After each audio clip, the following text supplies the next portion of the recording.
So many of you may have read the blurb about what this session was about. It's not about that. We've changed this session, I have changed this session, because there's nothing more pressing in our organizations and in the world that we live in than having better leadership. I think we can see with the political events that are happening that there's not much question around that it would be nicer to have a few better leaders. And when we look in the organizations and we look at agile transformation and we look at enterprise agility, it has to start with leadership. And this class, this time we have together, we're going to use this time to explore what it means to be a leader in organizations doing complex adaptive work. Now, I haven't got time to explain some of the principles and things behind some of the exercises we're doing, because we don't have days of class time together. I haven't got the coaching time to give you. So we're going to do an interactive workshop to explore what it means to be a leader, specifically around complex adaptive product development. So this is the area of enterprise agility. This is about building products and services. It's about innovation, short iterations, all those kind of things that we know about from agility. What does it take to lead in that kind of environment? And that's what we're going to explore together. So to kick us off, and to get to know each other, I would like you to, well, first of all, has everybody got one of these white sheets? No. So if we could make sure that whoever hasn't got one of those, that'd be fantastic. Thank you. Has everybody got a pen? Fantastic. Well on your way to being a leader. So the roles that you play may not have the word leader in it. Oh, more. Do we need more? Another one? Oh, there's one over here as well, please. But I'm pretty sure that there are aspects of what you do that are about leading. And I would like you to turn to the person next to you or find somebody you haven't spoken to and ponder the first two questions on this sheet. So there are two sides to this sheet. One of them has some questions on underneath leadership workshop. And the first question is, what does leadership mean to you? And the second one is leadership a choice? I would like you to ponder these questions for a couple of minutes. Talk to the person next to you once you have written down a short sentence on these two questions. And we'll revisit these at the end of this session and see if anything has changed. Just a couple of minutes, think about these questions, write something down, discuss it with the person next to you.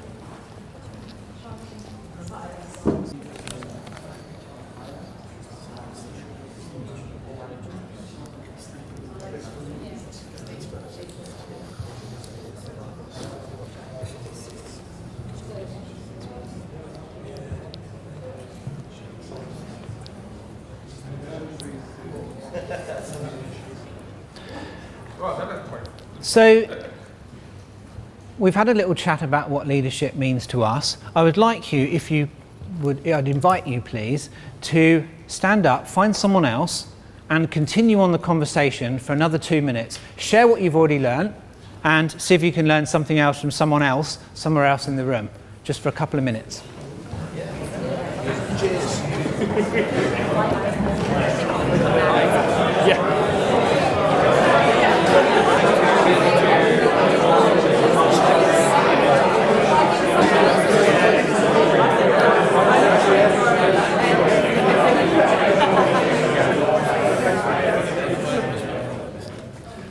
Awesome. Don't you just love the power of good facilitation? So I would also now like you to add into your conversation, on your sheet, you'll see on the other side, there are the Agile mindset and the 3 mindset beliefs. So some of you may have come across this already. Some of you may have not. Yeah. Oh, you have a blank sheet. Have we got another one? There you go, you can have mine. So please now have a read through the 3 mindset beliefs and then continue on with your conversation to see how fold this into the idea of leadership. And again, we're just going to have 2 or 3 minutes. Great, thanks. So have a read through the mindset beliefs and then either turn back to your partner or find a new partner and continue on the discussion of leadership for a couple of minutes.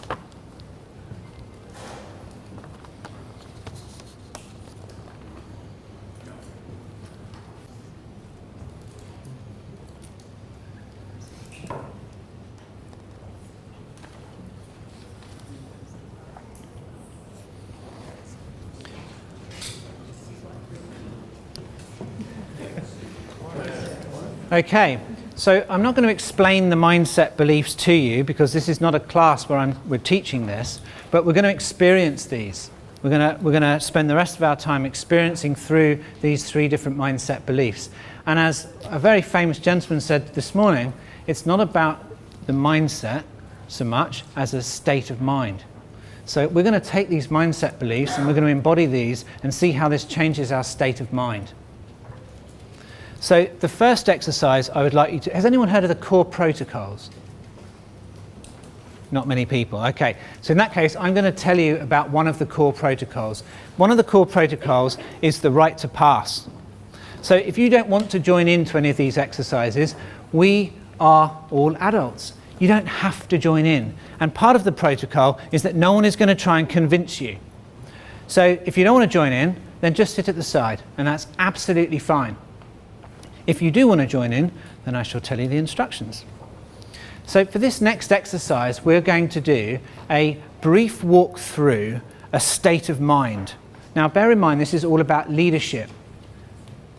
So we're going to have a look at a state of mind, and I'm not going to say much more than that, other than at the end, we'll do a little debrief and see what we felt. So this exercise comes in 3 parts. So if you've been on one of the enterprise agility classes that I run, then you may have experienced this exercise because it's one of the things we run on our 3 or 5 day class. So it's in 3 parts. Each part is 30 seconds long, so not an awful long time. And what we're going to do is we're going to be walking around the room. That's it. We're going to walk around the room. We're going to try not to fall over the chairs or any coffee cups and things like that. We're going to walk around the room. And we're going to do this for 3 blocks of 30 seconds. The first 30 seconds, I would like you to try to put yourself into a certain mindset state, a certain state of being. Same with the second set, same with the third set. The first state of mind I would like you to put yourself in is one of not being worthy. I would like you to walk around that almost everyone here is better than we are. Better than you are. It's almost like, how are we even at this conference? We're barely even worthy to be here. We're going to do that for 30 seconds, and we're going to shake it off. Then we're going to do 30 seconds where you are better than everybody here. You are way better. It's like, why are we even hanging out with these people? I know so much. I'm the expert in this space. What's the point of me even coming to this conference? I know everything already. We're going to shake it off. We're going to do a third 30 seconds where we look around and we see our peers. We see equals. We see people who are on this path together, the same as we are. And then we're going to have a debrief. Remember the right to pass. If you would like to, stay standing. If you wish to pass, please take a seat. I will time the 30 seconds and then I will tell you when to stop. So the first one, as a reminder, this first block, we're going to be walk around the room as though you are barely worthy to be here. The 30 seconds starts now.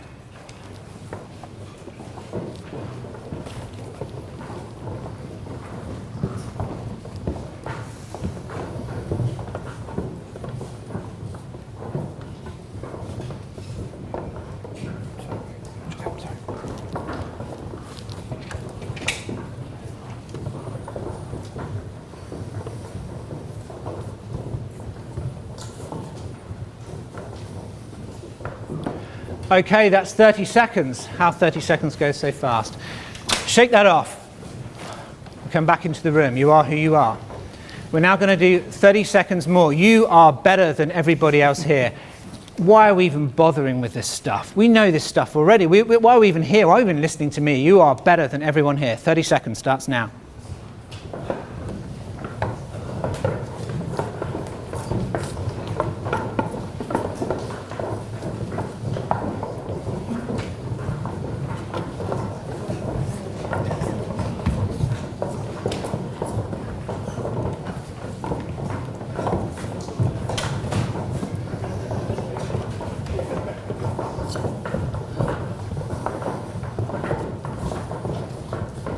Okay, that's 30 seconds. We'll shake that off. Now we're doing the final 30 seconds where, look around, these are your peers, these are your potential friends. We're all in this together, these are your colleagues.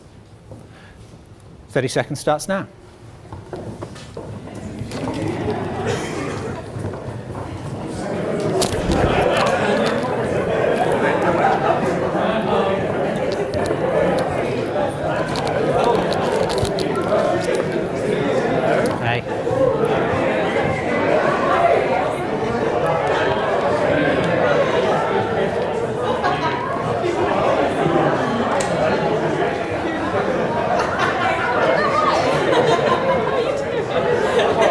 Okay. So I guess we don't need to shake that one off. What do you notice about the different states? What about the first one? What was it like? Silent. So we had silent. Anything else? No eye contact. Where were we looking? Down. So we're looking at the floor. What else? Sorry? Everyone walked in the same circle. Yeah, so it all went round in one circle. Anything else? Moving really slowly. Lonely? Lonely, isolated. Yeah. No connection. Anything else? Scared. Yeah, feeling small and scared. Anything else? Dull. Miserable, dull. What about the second set, when we felt like we were better than everybody? What did that feel like for you? What did you notice? Aggression. Yeah, a certain amount of aggression. Arrogance. Importance. Still isolated. Still isolated. Yeah. Still isolated. Yeah, body language. Closed off. Even though we're being arrogant. The opposite of, so everyone was going in the same direction before, even though they were meek, but this one people were confrontational, so they were communicating with each other. Yeah. What about the volume? Stompy feet, it was a bit loud. Yeah, it was a bit louder, the feet. And no talking. No talking at all. So what was the difference between the third one? What happened in the third space? Interaction. Yeah? More friendly? Different directions. Everyone was just Mingling around. Energy. Fun. Felt a bit more like a natural state. Yeah. Everyone sort of went into that mode more naturally than the other states. Yeah, so we were kind of, obviously we're emphasizing these different things. There was volume, there was talking, there was laughter. So when we look at these things, when we think about our businesses, when we think about how we show up as leaders, which state is going to be more conducive to creating better business relationships? Let me think. So clearly, treating people as equals and treating people with unconditional positive regard and seeing people as your peers is going to create better business relationships. It's fairly obvious, right? So when we think about agile structures, when we think about how we put organizations together, often I've heard this thing of flattening the hierarchy. Have you heard of that? Yeah. The external structure of flattening the hierarchy is not what it meant. It meant flattening the hierarchy inside. It's flattening the internal hierarchy. That's what is required as a leader, to organize people to build products and services and innovate and create psychological safe spaces. It starts with you.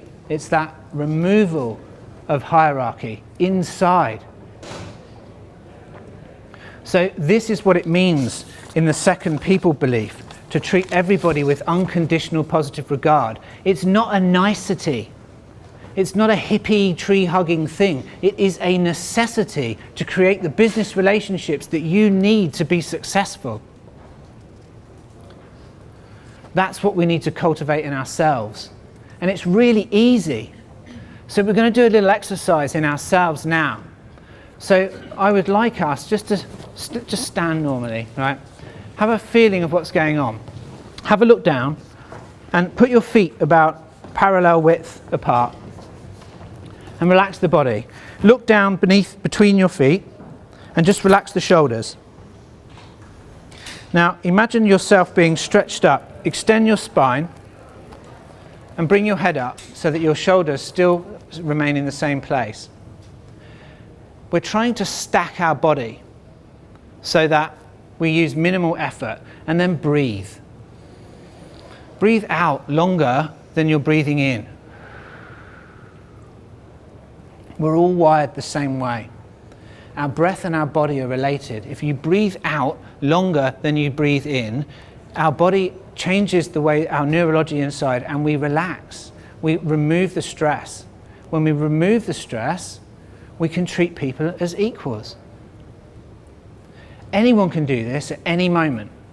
This is a simple leadership tool, and it dates back thousands of years in yoga and every other tradition that you can think of. We're just putting it and reframing it in a way that puts us in our power. It's not a power of commanding, it's not a power of control. It's a power of equality. It's a power of being centered and not stressed. This is a core leadership skill, and it's where we must begin. So, in this state, in this centered state of relaxation, and if you're not feeling relaxed, you're feeling a bit tense, breathe out a bit longer than you're breathing in. Center that body. Now, what I'd like you to do is consider now the third sentence. So we're going to move from the people belief into the complexity belief. So the reason why we start with people belief is because, as was mentioned this morning, I think by Simon Wardley, Agile can be pretty much translated into people over process. Individuals and interactions over processes and tools. It means people over process. So we start with people, and now we'll start looking at things like process. So before we define, how do we define our processes and things? We're optimizing for something. So what I'd like us to do is center ourselves, use this breathing technique, and think up something that inspires you. Leadership is about making a stand. It's about standing up for something that you believe in, whatever that is. And if we have organizations that don't stand up, that don't mean anything to us, that have no purpose, that you don't care about, then reevaluate what you're doing, because you've only got one life. There's only one thing. We've only got this small time here. So let's do it in doing something useful. Have a think now about something that you want to make a stand for, and I don't care what it is. It could be anything from climate change to making an amazing feature on the iPhone. It doesn't matter. Something that is important to you. I'm going to take a couple of minutes to have a think about that and write down a sentence that you feel inspired by, and put it into this sentence here. What would you write an inspiring sentence about something that is worth standing up for. And if you're stuck, take a bit of time to look inside. What is it that means something to you? It'll take just a few minutes just to write something out.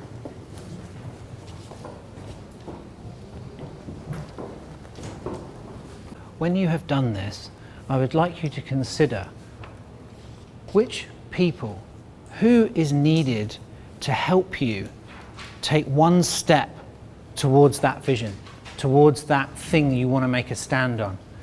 Is there anyone that you need help from? Any key influences?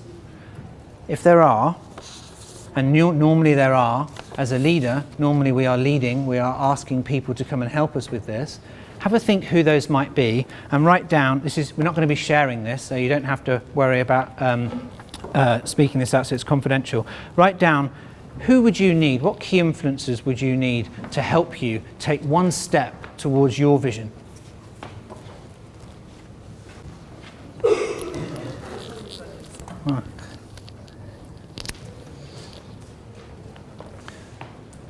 Okay, so we're just handing out some pieces of string. Now what you didn't know is that every leader needs a piece of string. It's one of the key ingredients of leadership. Now I'm slightly joking now, but we're going to do an exercise with a piece of string. So we're looking at our vision, we are looking at something that we are standing up for, we are looking at who do we need to help us achieve this? And now we're going to have a think about some of the systems which we have in our organizations. How do we get these people to help? How do we make these people do something? How do we sell our idea? Do they sound like the words of a leader? We're going to explore this a little bit and then you'll see what I mean. So like I say, this is experiential. So, has everybody got a piece of lovely coloured wool or yarn, if you're not from this country? Okay, good. So what I'd like you to do is to get to know your piece of string. You can do what you want with it. Get to know your piece of string. Try not to tie it up in too many knots, otherwise the next part's going to be hard. There's always constraints. How free do you feel to do what you want? Yeah? Don't feel shy. What do we think? How free? Yeah, don't make it too small and tie in too many knots. So apart from that constraint, how free do you feel? There's always constraints. Very free. Yeah, very free, right? How much complexity is there in what you're doing? Hardly any, right? Working on your own is easy. Getting stuff done yourself is easy. There's a hell of a lot of freedom. If you want to go and start your business, you can go and do it in whatever you want. Total freedom. If only life were that easy. We need other people. I would like you to find a partner and in some way join your string with theirs.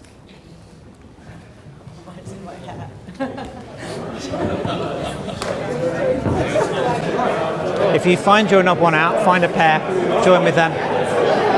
Right, here we go. Okay. So there's an additional rule with this exercise that usually we do the raising of the hand and we go quiet.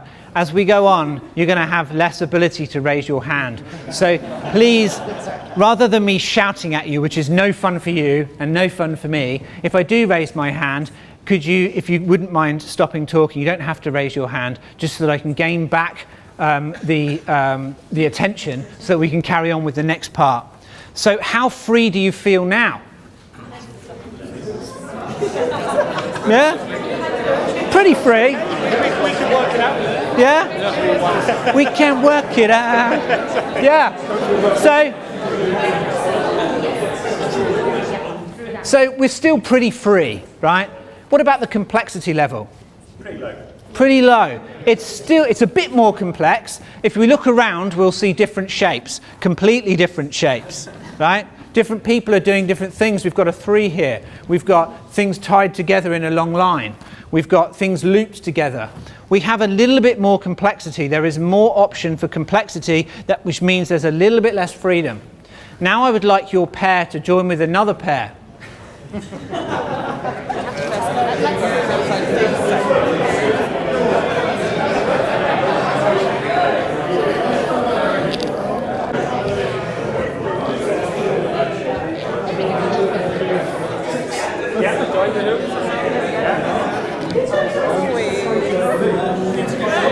If you're an odd pair, then join with a 4 and you'll be a 6.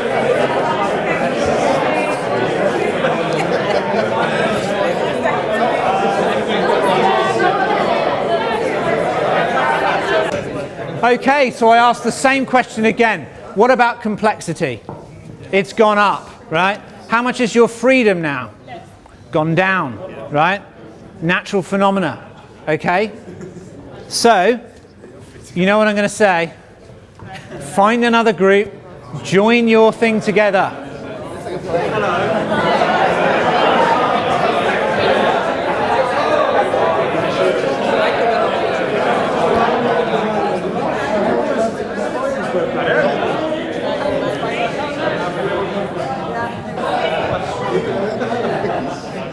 Has anyone been through a merger and acquisition? Have we lost anyone yet? We haven't lost anyone yet. Okay, you know what I'm going to say now? We've got more complexity, we've got less freedom. Join together with another group. How are we going to do this?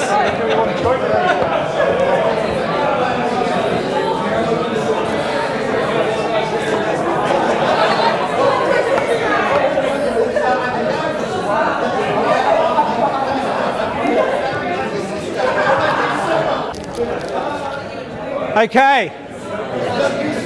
So, have we lost you? No, we haven't lost anyone yet. Okay. Okay. So, we're starting to get quite a complex web. This is fairly complex, and we've certainly got very different shapes. Highly unlikely that you've got the same shapes in your 3 different teams. So, how free do you feel? Yeah? Is anyone totally encased? Yeah, I'll help you out. Sorry, I was just taking it. Okay. Okay, last part. All joined together in one happy, great big organisation.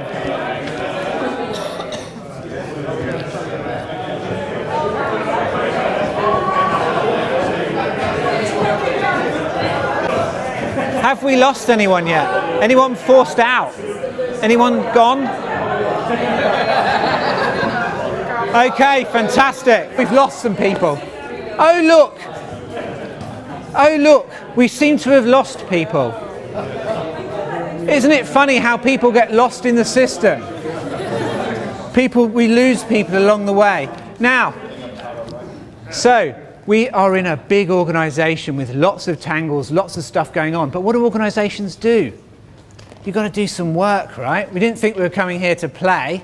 So I'm going to give out some work to do, right? So we're going to balance this on the organisation. Sorry if I poke you there. It's difficult to get in. If you want to do some work, self-organisation there, you can balance a few more things. I'm sure you lot can do a bit more work.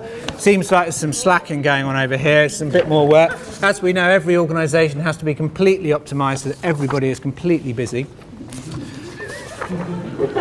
So let's stick some more work over there. Okay, so, alrighty. So look at this. We did this big merger and acquisition and we only lost 2 people. Clearly, we have a dysfunctional organisation. Look, everybody, how many people are not really holding up work? You just like kind of, yeah? So there's a whole bunch of people. So what do we do? If you're not holding anything, feel free to kind of let go. So we've got, so we've lost a whole bunch of people. Okay, so the first wave of redundancies have happened. We've got rid of a whole bunch of people. Now what do? We hire management consultants, or we have a set of agile coaches, or we have a bunch of leaders. We have a bunch of people who are experts in organizational design to go round and optimize the system more. So I'm going to play that role. Anyone who I think isn't necessary, I'm going to tap on the shoulder. Please let go of the string and take a step back. I'm going to do my best not to disrupt ongoing work. Because as we know, the most important thing is ongoing work. We've got to keep people busy. You can't let anything go. So I assume that you're out. You don't look like you're doing anything. Here. Okay, so here. You can just let go. Oh, you're not even holding anything. There we go. Self-employed. Yeah. Okay, so you can go. Oh! Oh no, I made a mistake. Surely not. You can go. You can go. Just let go. Oh! Whoops. I think that you can go. Oh, no, key role. Well, in that case, now that person's gone. You can go. You can go. There we go. Look at this. How much cost saving can one person do? Right, you can go. You can go. Yeah, look at this. How optimized is this? Okay, so you're gone, clearly.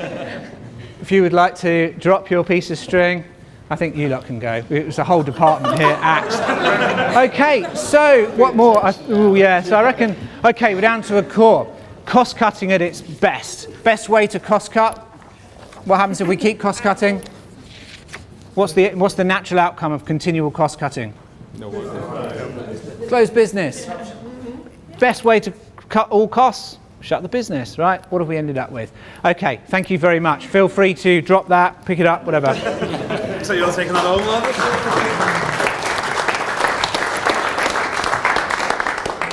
So, what have we learned? What have you learned? What have we got out of this? Why have we done this?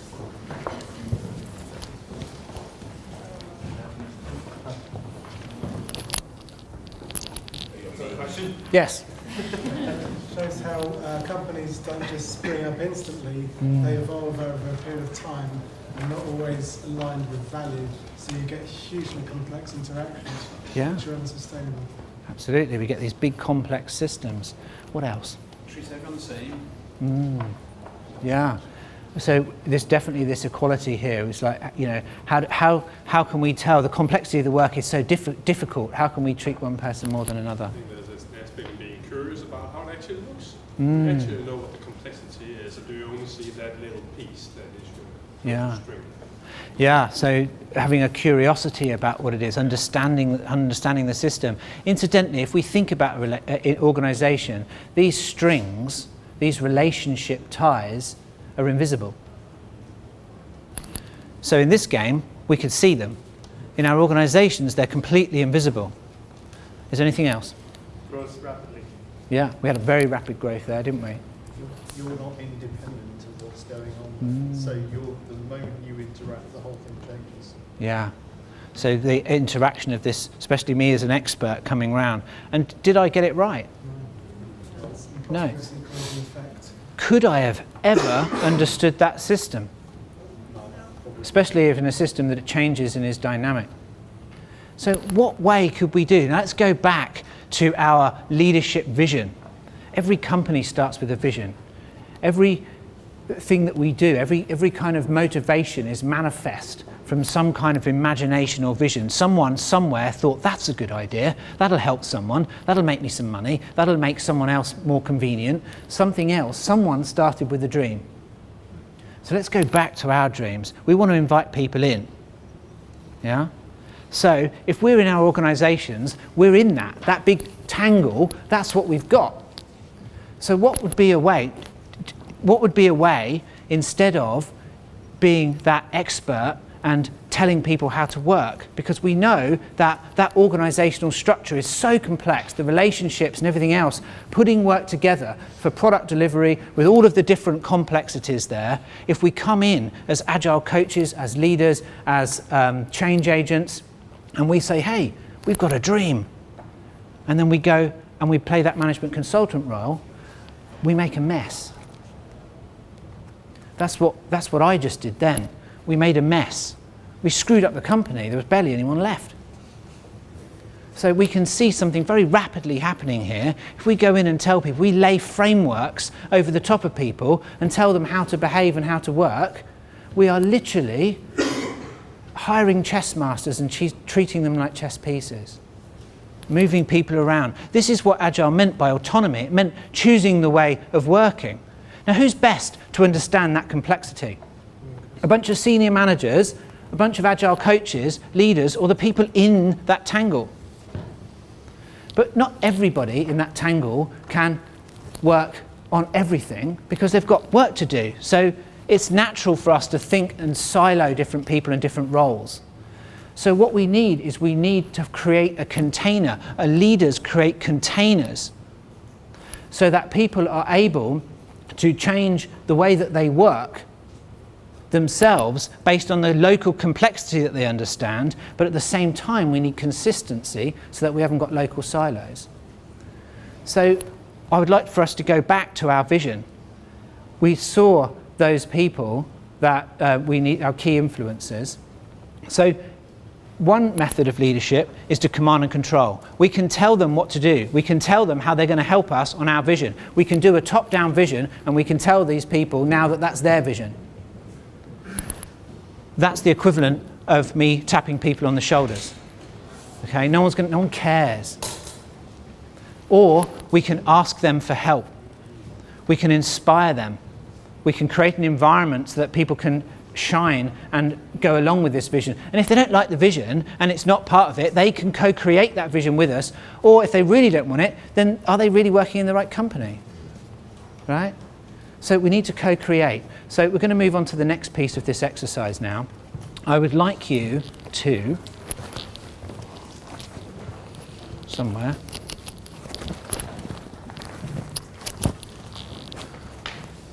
okay, so I've lost my session notes, so remembering back what the next piece is. Could I have one of your worksheets just for a second?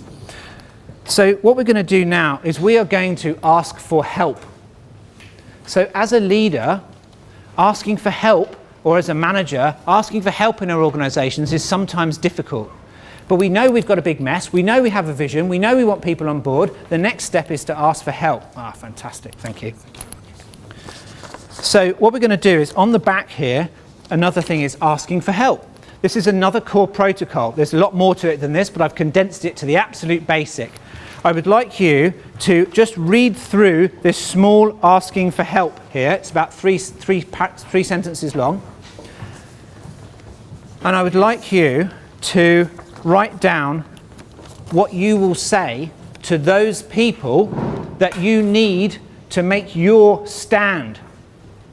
What are you going to say to them? And there is a protocol here for asking for help. It's very basic. So write down your sentence about what you will say about asking for help to make that next step in your stand.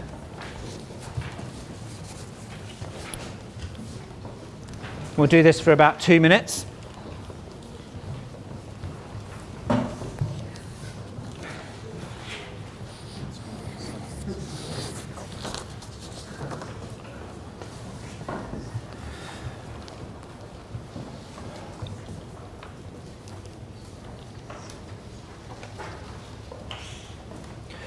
You're going to co-create your vision with these people.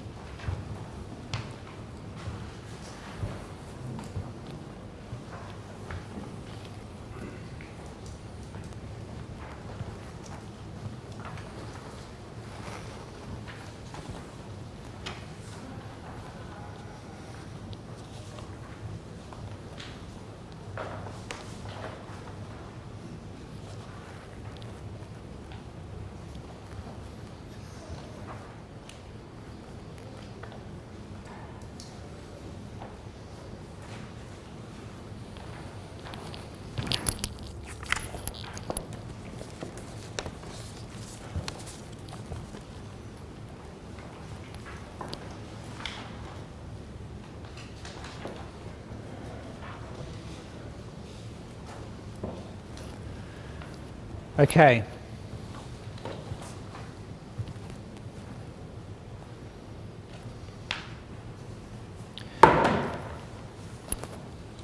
Who here in their workplace has a culture of giving and receiving feedback? Yeah? Fantastic. That's actually a lot more than I was expecting. That's awesome. So we're going to use, I'm going to introduce you, or maybe you've heard of this before, a very simple feedback tool. It's for giving feedback around how we felt. So for anyone who has been taught in how to give or receive feedback, you will know that what we don't say is you this, you that, you the other. We don't imply or infer the other person's intent or what's going on inside, because we have no way of knowing that. But what we can own is how we feel. We can own the impact that something has had on us. That's the one thing that no one can ever take away, is what we feel. And we can share that in the honest spirit, with unconditional positive regard, in the true sense of helping the other person grow. The response, there's many responses one can have to feedback. The response that we're going to use in this very short session is, thank you. So we're going to have a very quick practice at asking for help and receiving feedback. And when we receive that feedback, even if that person has given you feedback which is totally wrong, it's absolutely outrageous, they've completely misunderstood you, the response is, thank you. It doesn't matter. Feedback is information. You can do with it as you wish. And someone taking the time out to give you feedback is an honour, it's a gift. And that's worthy of a thank you, especially if it's given with unconditional positive regard, with the idea of growing you. So even if you don't agree with it, thank you. So what I would like us to do is get together in threes. If you end up being an odd one out or a two, that's fine. Join with someone else, we might have a few fours.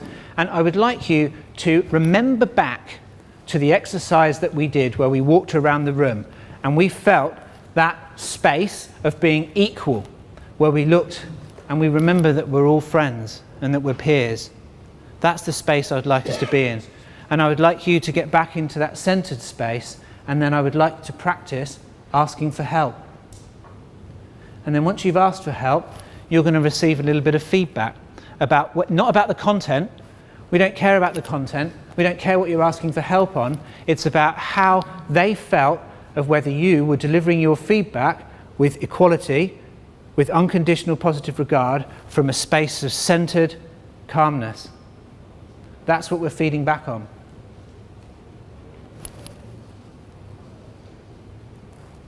Does that make sense? So we get together in 3s or 4s, practice asking for help, get a bit of feedback, next person has a go. Ideally we get 2 rounds. That's all we've got time for. And that way if we have 2 rounds you have a little bit of improvement. So we're moving now into the improvement belief. We've gone from complexity and we're looking at the improvement belief, because all organisms have to get feedback from their environments or they will die. Same as our careers. So let's practice that. If you want to get into 3s and 4s, practice asking for help, get some feedback, move on to the next person. Feel free to stand or sit. Hello. All right. So there's a few questions coming. So we haven't finished this yet. I know I've cut you short. So we're going to continue on with this in a second, but I just want to clarify the instructions. So we are asking for help and we're getting feedback on the asking for help. Yeah?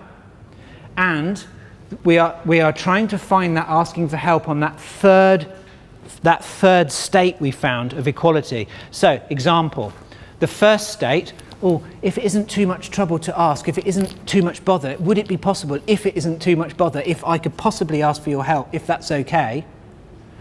The second state is, I need your help because, I'm being arrogant, I want to, just like, give me your help. I know more than you, so you've got to do what I say. That's kind of the second state. The third state is this space of equality. It's like, please, can you help me? And we're going to get feedback on what state are we in, and it's subtle. You'll find that it's not as obvious as these two. It's a subtle thing. And when you make that connection, when you find that equality, you will meet that other person. You will see them, and they will see you, and you will get the help you need. Or you'll get an honest answer that they can't help you. Either way, that's leadership. That's being a human being, right? So that's what we're getting practice on and feedback. Okay?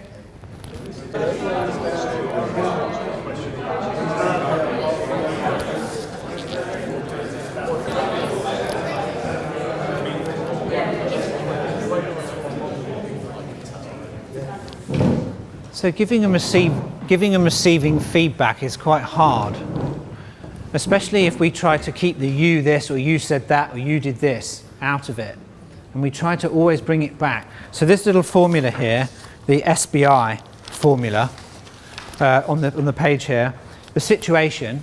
So in the meeting the other day, when you rolled your eyes, that's the B, behavior. So what we're doing is we're saying factually what happened, not what the internal state was or what the intention of the other person was, just a fact of what happened. The I is the impact on me, was as though I felt disrespected or unheard, or that my ideas weren't worthy of the meeting.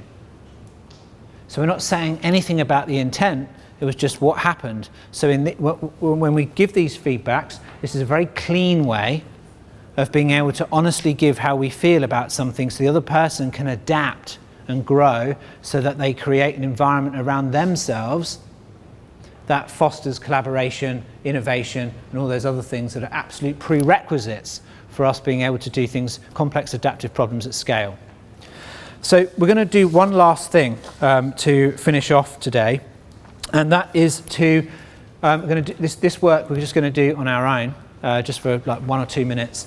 Now, when we ask for help, what happens next is that we co-create with those people the solution. We co-create we revisit the vision, we make sure that everybody's aligned, we create a strategy around how are we going to move towards this. Now, strategy is multiple contexts, it's the what ifs. Well, what if this? What if that? What if we tried this? We come up with different strategies. Now, this morning, there was one strategy tool which we saw from Simon Wardley about looking at different ways of looking at things. There are lots of different strategy tools we can use, but we look at strategy. So we're going to gloss over that for now because we've only got this tiny short time and there's only so much we can put in. Once we've got a strategy, so if we think about vision as being the purpose, it's the reason why we get up in the morning. The strategy is how we make that vision effective.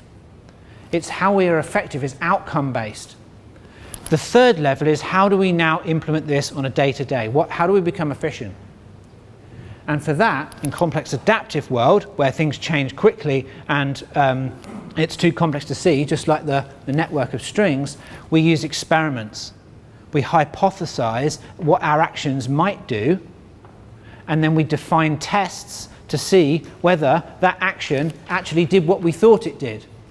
And if it did, we do more of it. And if it didn't, we do something else. And that's the way we navigate around. That's how, if you think of stories, if you work in an agile environment where you have stories or work items, really those need to be experiments. If you're in a complex adaptive environment. Other environments, something else. So what I'd like us to do now is just take 2 minutes. On your form here, you'll see four different headers here. The parts of an experiment. An experiment has a hypothesis.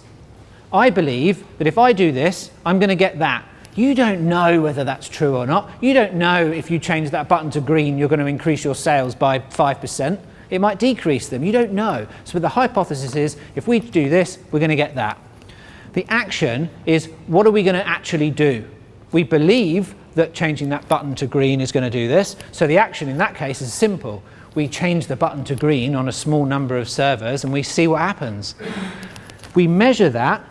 How do we know if our hypothesis was true or false? The only way we can fail is if we don't test our hypothesis. So we have a true and a false statement about how do we know, and sometimes they're not just the opposite. And then the last thing is when are we going to test? What's the time frame that we're going to run this experiment for until we measure it? And we might be measuring it continually, or it might be an increment. So I would like you just now to think up about your vision, think up about that thing you're making a stand on, imagine, and we have to imagine now, that those people are right here, the people you've just asked for help, they're there wanting to co-create, they're backing your vision, they want you to succeed. We're going to pretend we're co-creating. I would like you to write a short experiment, hypothesis-based, about the next thing you're going to do to make that one step closer to your vision, to making a stand. Make sense? So hypothesis, if I do this, then I'm going to get that. An action is, I'm going to do that thing. And the measurement is, did I get it, what I expected? So let's do that. Okay, so I would like us now to revisit those first two questions that we came in here with. What does leadership mean to you? And is leader being a choice? Have a look at what you wrote. And then find somebody new, someone different, someone perhaps you haven't spoken to, and have a discussion now to see if anything's changed. Maybe nothing's changed, and that's fine. But see if there's anything changed, see if there's anything there about leadership for you. Just do 3 minutes.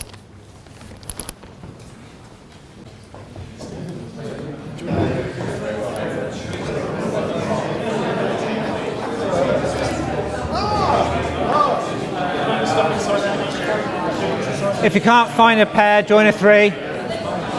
Make a 3. If you need somebody, then feel free to join a pair and make a 3. Find a 2 and make a 3.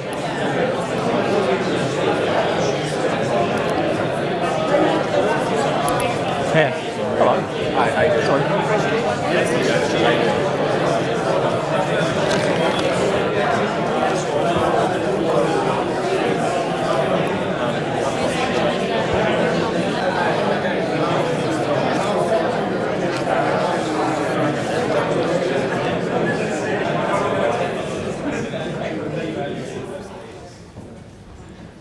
Fantastic.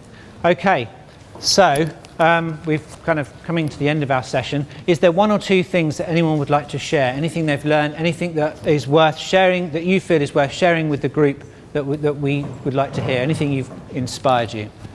or not?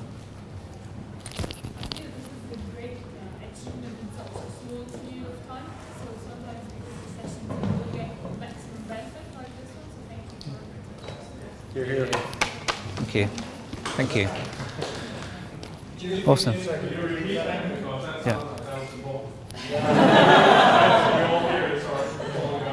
was saying that we just attend a lot of sessions, but we don't get maximum benefit out of such a short period of time. Thank you. And any insights on thank you. So any insights on leadership or anything that you may have learned? The thing for me was what you said about the internal hierarchy. I think that's so powerful because people talk about flattening hierarchy, but don't really embody it. There still is a hierarchy and you're sort of still playing to that. So the exercise of actually seeing everyone as your peer, I love that removal of arrogance and at the same time confidence. Bringing confidence, remove the arrogance and be truly open up attentive. Yeah, thank you. Yeah, just on that point, especially if you're dealing with somebody who portrays arrogance and you might naturally feel a bit subservient to them, it's sort of like, no, that's your issue, not mine. Yeah. Go in at a level that you deserve that respect. Yeah, and it's actually quite amazing that we think, oh, well, how are we going to be in this state when we're faced with that adversity? But it's actually amazing because when you stand in that state, the other person can't play the other game. They can't. Just watch it, try it. Next time someone's trying to command over you or feels they're better than you or is in some kind of status position in your organization, find that center and treat them equally. And you watch how quickly that arrogance disappears. And it will if there's nothing else we take out of that, but that one thing has the power in it to change your entire career. Just that, unless you're already doing it, in which case, fantastic. Yeah, it's really powerful. That's building on that, that's in a way you're leading to the other person, even though from a hierarchical perspective they may be a more senior person. But if you're able to display those behaviours and take that out of the situation, that's a form of leadership, isn't it? Yeah, yeah. So what do we think about leadership being a choice? I think it's not a choice, it's a series of choices. You need to choose it all the time, basically, Yes. in order to live up to the standard. Yeah. It's a continual choice, continuing in the moment. Okay. So thank you for participating in this and being so generous in terms of participating in these exercises.